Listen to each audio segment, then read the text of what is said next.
Good morning, and we're going to finish up the book, Army Brats. We're on chapter 21, and there are only 24 chapters. Something very exciting is I have a shipment of books that I ordered that should be coming in today. There's some great stuff in there, and I look forward to reading them to you. Okay, chapter 21. Tom was not surprised when Rosie started jumping up and down. Let's go, she shouted. I want to see Buddy. Tom was still reeling from all the new information about the house and the dogs, but he did know one thing.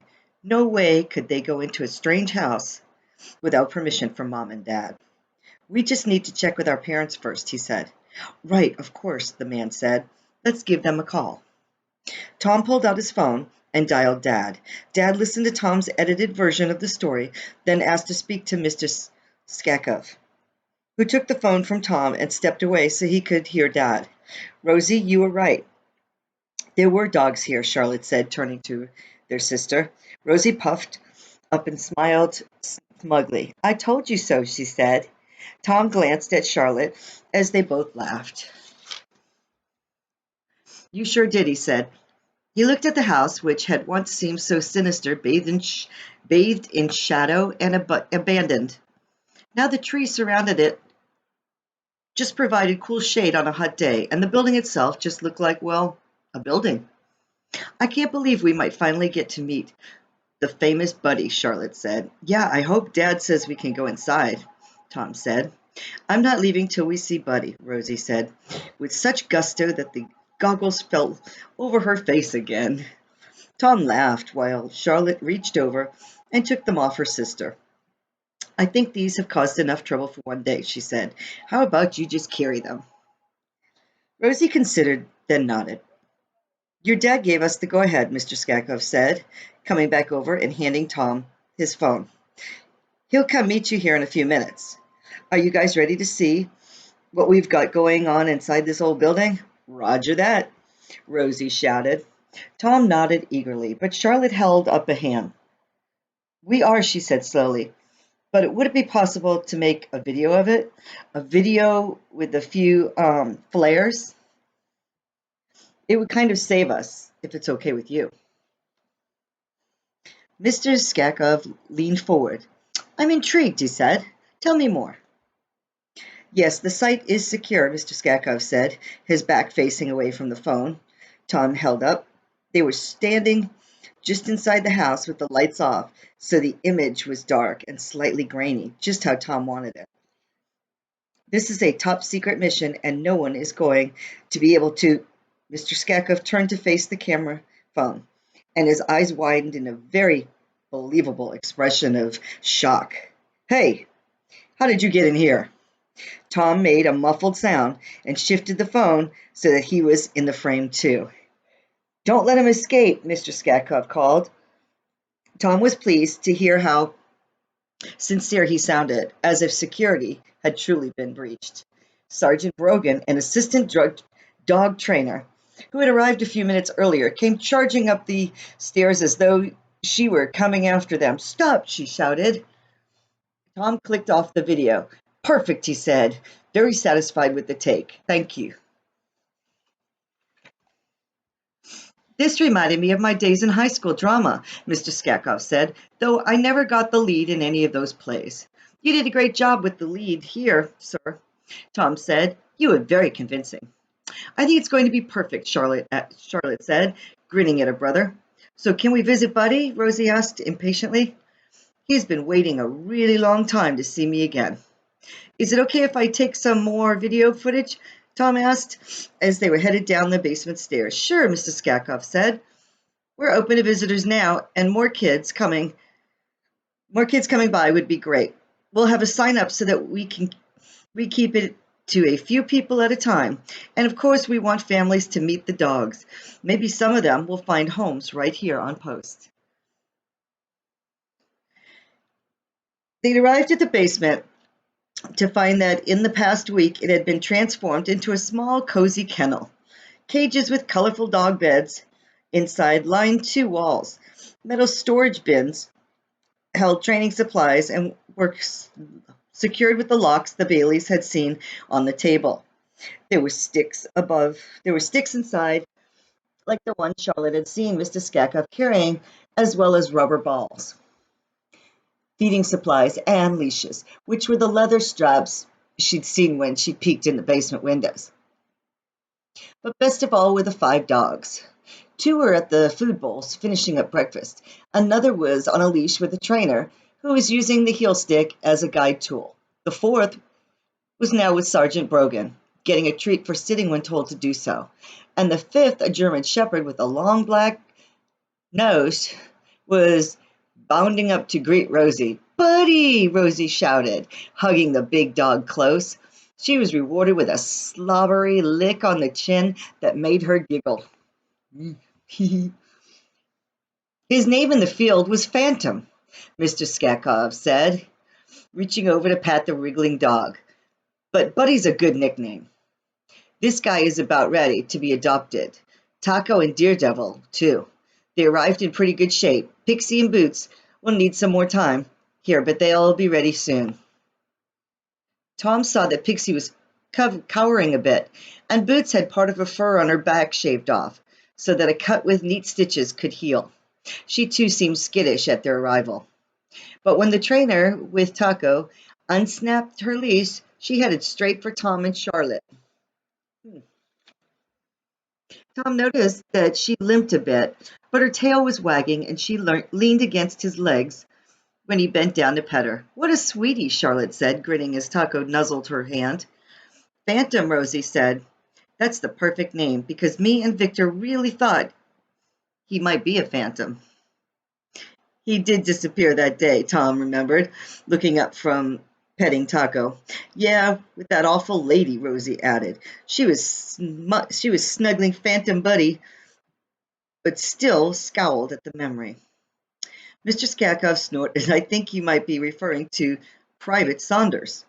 Phantom arrived early, so she was charged with his care and was under orders to limit his socialization until we were sure he was ready to mingle with people.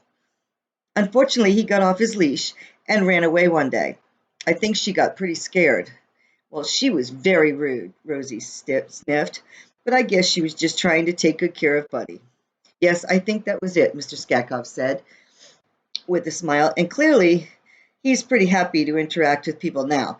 Phantom was wriggling with delight as Rosie rubbed his furry tummy.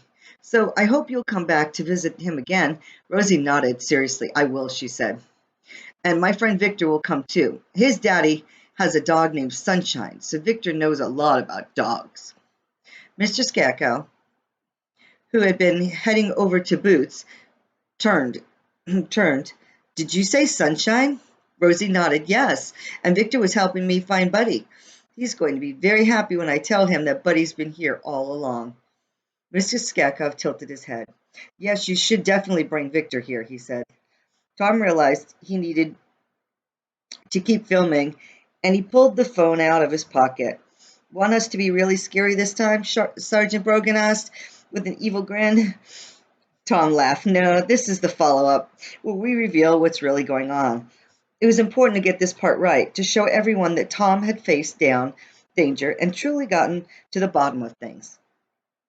No one would be able to call him Sergeant Wimpy after seeing that. "Okay," Tom said, holding up his phone. He could just imagine Chase and the others' reactions once they'd seen this. "Let's get started." Chapter 22. "Hurry, hurry," Rosie shouted. It was later that afternoon, while Tom worked on editing his video at home. Rosie and Charlotte were biking back to the house off Crinsman Drive that Rosie now knew was going to be called the Fort Patrick Canine Rehabilitation Center. And this time they had Victor with them. When they arrived at Victor's house, he had some news. Pepper was home. The puppy had dug one of her holes so deep that it had provided her with an escape route under the fence. But after a jaunt around the post, including some overnights with friendly families, she'd been returned to her home, much to the Jameses' joy. Rosie was happy to hear the Jameses had their dog back. But her news for Victor was even bigger, and she couldn't wait to share it. Rosie hadn't told Victor who was waiting at the center. She wanted it to be a surprise. But if Victor didn't speed up, she didn't know if she'd be able to hold on to her secret much longer. They finally arrived, and Rosie was ready to race inside. But as soon as they parked their bikes in the driveway, Victor sat down on the lawn. "I think I got a rock in my shoe," he said, undoing his laces. "Just come," Rosie pleaded. "You can take the rock out later." Charlotte shot her a look that said Rosie was not respecting Victor's feelings right now, then squatted down next to Victor. "Let's get that pebble out of here," she said, taking Victor's blue sneaker and giving it a good shake. Then she put it back on Victor's foot and tied it while Rosie stood there next to them, trying not to explode with excitement. Finally, Victor was ready. Rosie led the way up the stairs, and Mr. Skakov met them at the door, with Phantom Buddy on a leash right next to him. "It's Buddy!" Victor exclaimed, looking at Rosie. "Right?" "Right," Rosie said, greeting the big dog with a hug. "Only his real name is Phantom, and he lives here now." Victor looked slightly perplexed as he held out a hand for Buddy to sniff. "That mean lady isn't his owner?" Mr. Skakov snickered, but Rosie shook her head seriously. "No, Phantom was an MWD, and now he'll be adopted." "This is really good surprise," Victor said, petting the soft fur on top of Phantom's head. Rosie exchanged a gleeful look with Mr. Skakov. "It is, but there's more," Rosie said. "An even bigger, better surprise." She found out about it from Mr. Skakov while Rosie's siblings were making the video.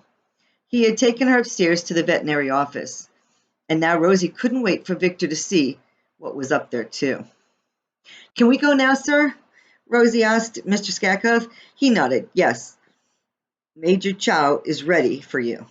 Rosie wanted to race up, but Victor was a slowpoke again, taking his time to climb up the wide wooden stairs carefully. The top floor of the building was light and airy, with small offices for different veterinary procedures and canine dental work. Rosie led Victor straight back to the big exam area, full of chairs, a metal table, and a cabinet of vet supplies, vet medical things, where Major Chow, the kind vet, was waiting. But none of those things were the surprise. The surprise was sitting on a red corduroy dog bed, a bandage around one paw, but his tail wagging slightly as he watched them walk in. For a moment, Victor looked at the dog. Then he gasped and his eyes filled with tears. "Sunshine?" he said, his voice scratchy. "Yes," Rosie said, nearly dancing with delight. "He came home to wait for your dad to get back." Victor walked over to the dog and hugged him tight, burying his face in Sunshine's fur. Rosie glanced up at Mr. Skakov and saw that his eyes were a bit red. "Don't worry, Victor's happy," she said, patting Mr. Skakov's hand. Sometimes grown-ups got confused, but Rosie understood Victor's tears perfectly because she was getting very good at respecting feelings. Now Sunshine can keep him company while he waits for his dad to come back. Mr. Skakov squeezed her shoulder gently. "He sure can," he said. Later, after Victor came over for dinner of Dad's famous spaghetti and meatballs, and they made s'mores on the backyard grill, Rosie took Victor up to her room to build Legos. "I sent Dad some pictures of Sunshine," he said, pressing a red brick into the fortress they were just about done making. Mom said that made him happy, and that having Sunshine here will help Dad be less confused when he finally gets back. Dogs are very good at helping," Rosie said. Cupcake, who was flopped next to them on the floor, made a sniffling noise as though agreeing. "Will Sunshine come live with you and Aunt Carmen?" She was starting to gather up her army, the green figurines, and set Victor's, the blue, in a separate pile. "Aunt Carmen wasn't sure at first," Victor said, before the plan was to wait until Dad got back. "But Mr. Skakov said it would be good for Sunshine and for me if he came earlier. So Sunshine gets to come next week." "That was excellent news. Now you'll have a best friend right across the street." Rosie said to Cupcake, who licked her hand. That will make you very happy. Victor cleared his throat. I'm very happy to have my best friend right across the street, too, he said. Well, this was a surprise. Rosie had never had a friend before, let alone a best friend, and she wasn't so sure about having one now. But as Victor beamed at Rosie, his face nice and kind, red eyes and all, Rosie considered, yes, Victor might not always play what she wanted. He might go too slow, or maybe even try to take charge of things. But when she remembered how happy she was to see Victor with sunshine, it suddenly didn't seem so annoying. In fact, making Victor happy had made Rosie happy too. Really happy. So Rosie nodded. Yeah, me too, she said. Now that that had been settled, it was time for the war. Do you want to have your army inside the fortress or attacking? Rosie asked, knowing it should be his choice since he was the guest, even though she really wanted to defend the fortress. But Victor shrugged. It's up to you, he said. You can be in charge because you're really good at it. Yes, Victor. Yes, Victor really was the bestest best friend there was. And we will catch up to the last two chapters shortly. Thank you for listening. I hope you're enjoying it. And stand by. Happy reading.